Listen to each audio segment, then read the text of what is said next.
Hi guys, welcome back to my educational video. For today's video, we are going to explore number systems, data encoding, and binary arithmetic operations. It's me again, Crystal Me Salamania. So let's take a look about number systems. So we are going to talk about the decimal to binary conversion. So our web application, we can see that our entered decimal number is 45 and it converted into 101101. So, ang 45 di ay nga decimal is 101101 siya sa binary digits. So, in our manual proofing, we have here the 45. We have to divide. In order to convert it into binary, we have to divide it by 2. So, 45 divided by 2 is equal to 22. So, naman siya remainder. So, ang remainder is equal to 1. Then, 22 divided by 2, mo na po ato siyang ang 22 i-divide po na to siya sa 2, so which is 11. So wala man siya remainder, so 0 ang atong ibutang dere. Then ang 11 na sub atong i-divide into 2. So 11 divided by 2 is equal to 5. So na siya remainder 1. Then ang 5 na sub atong i-divide into 2. So 5 divided by 2 is equal to 2. Then so na po siya remainder nga 1. So, ang 2, i-divide na po na to siya sa 2. 2 divided by 2 is equal to 1. Then, wala man siya remainder, so 0. Then, ang 1 na to i-divide into 2. Then, 1 divided by 2 is equal to 0. Then, ang remainder is 1. Ano na tamo hunong o pag-divide if ang atong quotient is nana sila sa 0. So, the binary we get is 101101. So, ang 45 di into binary is 101101. So, next, binary to decimal conversion. So, ato na po siyang ibali. So, again, we have the 45 binary. So, ang iyang binary diba is 101101. So, ang ato siyang i-convert into decimal. So, we also know that 101101 is equivalent to 45. So, in our manual proofing, in order to get the decimal, we are going to do that kani. We are going to, multiply it to 20 to the raise of 1, to the raise of 2, then to the raise of 3, and so on. So, ang atong coin is, dilita mag-una sa atong right side. So, ang 2 to the raise of 0 is i-multiply na to sa 1, then ang to raise of 1 is i-multiply na to sa 0, then ang 2 raise of 2 is i-raise na to sa 1, then ang 2 raise of 2 is i-multiply na to sa 1, 2 to the raise of 3 is a multiply na to sa 1. Then, ang 2 raised to the 4 is a multiply na to sa 0. Then, 2 to the raise of 5 is times 1. I-multiply na to sa 1, Then, we can get the 2 raised to the 5 multiply to 1 is 32. Then, ang 2 raised to the 4 multiplied by 0 is 0. Then 2 to the raise of 3 multiplied by 1 is 8. Then 2 to the raise of 2 multiplied by 1 is 4. Then 2 to the raise of 1 is 0. 2 to the raise of 1 multiplied by 0 is 0. Then 2 to the raise of 0 multiplied by 1 is 1. So, ato silang i-add tanan so that we can get the 45. So, ang atong 101101 into decimal is 45. Next, decimal to hexadecimal conversion. Sa atong web application, ang atong 45 na decimal ato siyang i-convert into hexadecimal. So, ang ato ding 45 decimal is converted into hexadecimal, which is 2D. So, how are we going to manual proofing it? from decimal to hexadecimal. So we all know that our binary, if maabot na siya sa 10, is equal to na siya sa A. Then ang 11 na to nga binary is, if in decimal is 11, then it equivalent to B, then C, then D, and E, and F, and so on. So we are going to, in order to convert it into hexadecimal, we are going to divide it into 16. So, ang atong 45, i-divide na to siya sa 16, which is, ang quotient niya is 2, then na siya remainder a 13. Then, ang 2, i-divide na to siya sa 16, which is 0, okay? Kung ano siya, then ang remainder is 2. So, we are going to build it, so 2, then 13, which the 13 is letter D. So, mauna na siya, guys. Ang atong 45 is from decimal, ang atong hexadecimal sa 45 is 2D. So next, hexadecimal to binary conversion. So in our web application, we have the hexadecimal numbers or A, B, C, D, which converted into 101, 010, 111, 100, 1101. So, in order to manual proofing it from hexadecimal to binary, we are going to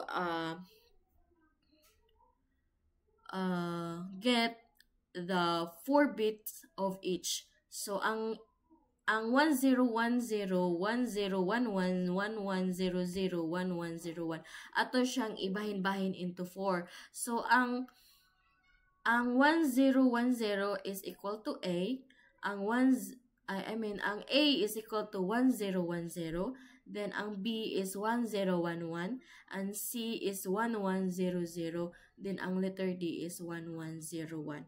So, mo ni siya ang binary nato sa atong ABCD. So, next, octal to binary conversion. So, in here na atong web application, ang atong octal number is 547. So, it converted into binary, which is 1011001111. Then, we manual proofing it from octal to binary.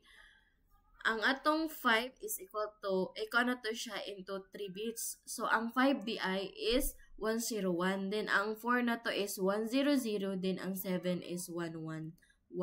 So, ang atong 547 from octal number, ang iyang equivalent to binary is 1011001111. Next, binary to octal conversion.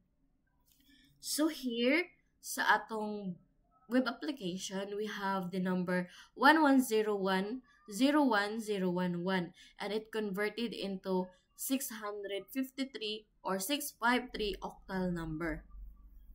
So how are we going to manual proofing it?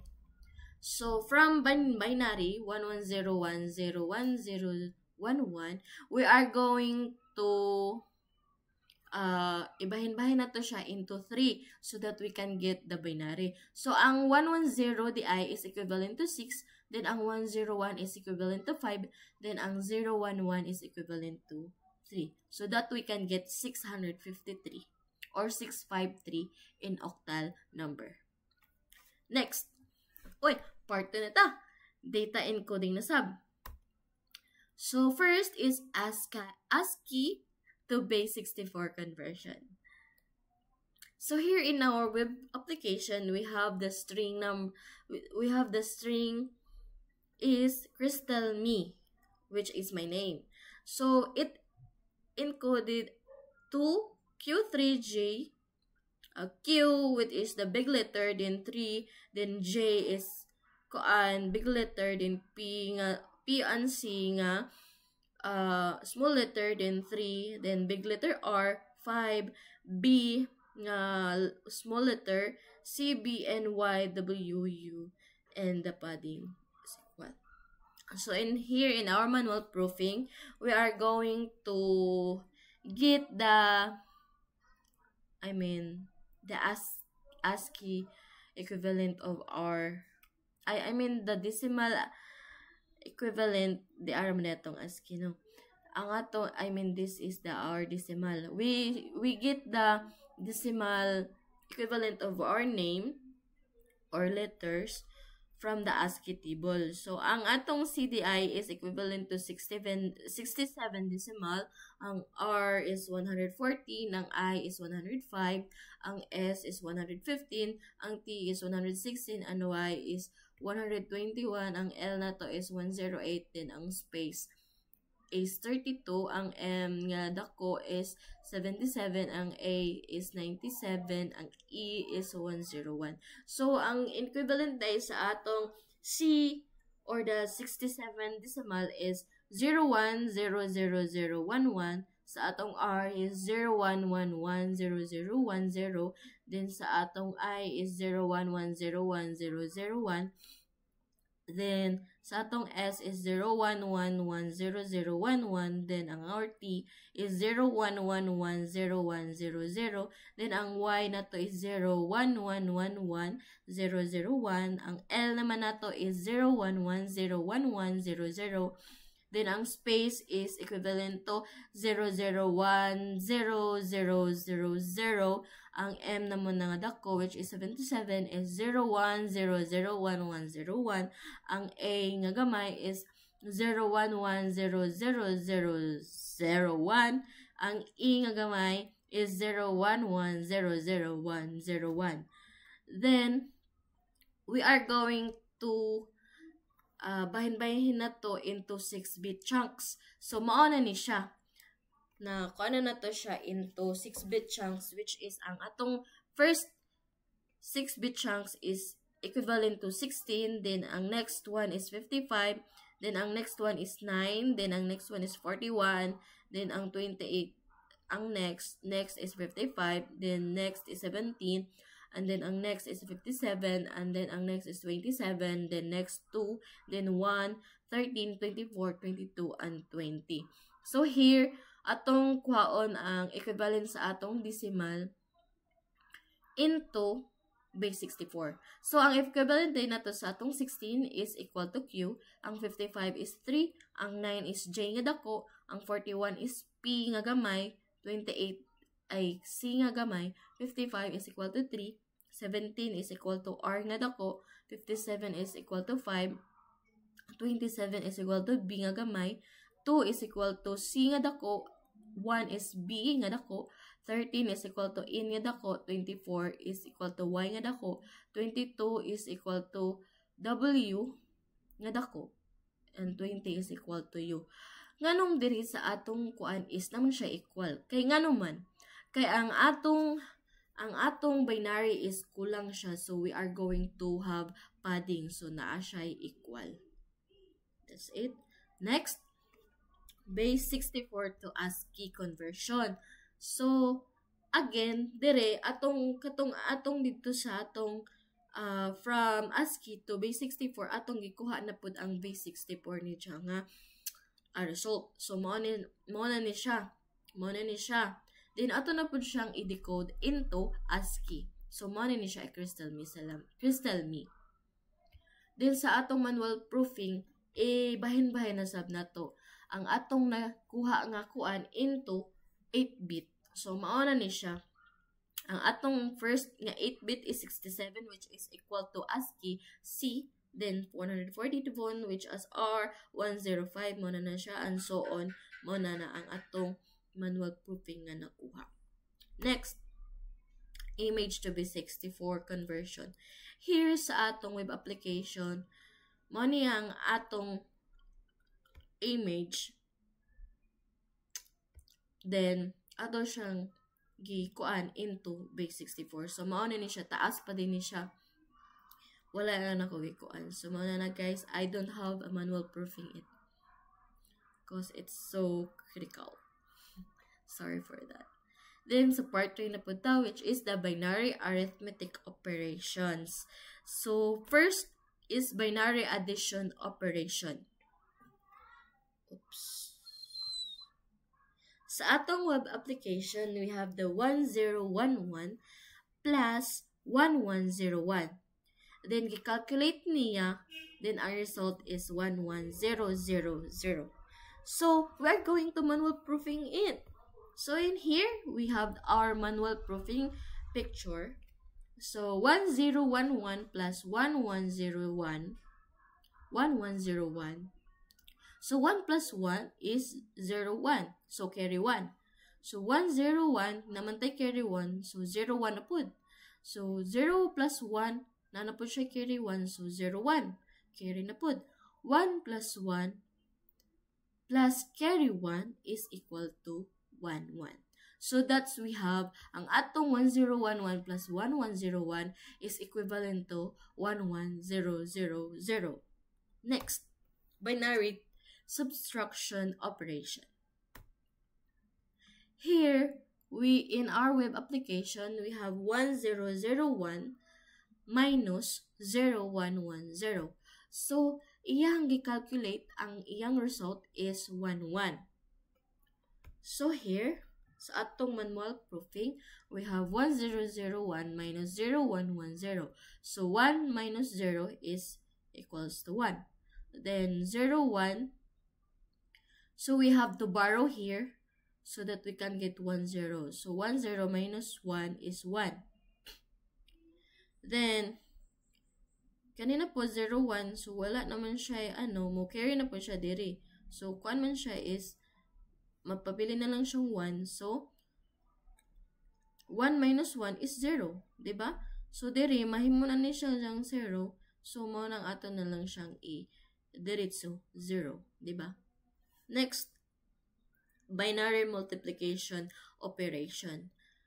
So, here in our web application, we have 101 multiplied by 11. So, iyang gi-calculate, ang answer niya is 1111. So, in our manual proofing, we have 101 times 11. 1 times 1 is 1, di ba? 1 times 0 is multiplied by 0 is equivalent to 0 gihapon. So, 0. 1 times 1 is 1. Then, here na punta sa isa, 1 times 1 is equal to 1. Bring down 1. 1 times 0, which is 0, and anything nga multiplied siya sa 0 is 0 gihapon. So, 1 times 1 is 1. So, kani, 101 o 101, ato siyang i-plus so that we can get 1111. Next, binary division operation. So, here we have the 1010 divided by 10. Ang iyang na-calculate is equal to 101. So, here in our manual proofing, 1010 divided by 10. So, we have to first divide 10 first, then divide the 10, so equal to siya sa 1. 1 times 10 is 10. Then, ato siya lang i-subtract, then 0. Then, bring down the rest. 10 divided by 10 is 01. So, 01 times 10 is 10. So, mo na siya equals, i-subtract na po siya, then we can get the 0. So, ang atong answer is 101, which is equivalent to 5. That's all. Thank you for watching. It's me again, Crystal Me Salamanya. Bye, guys!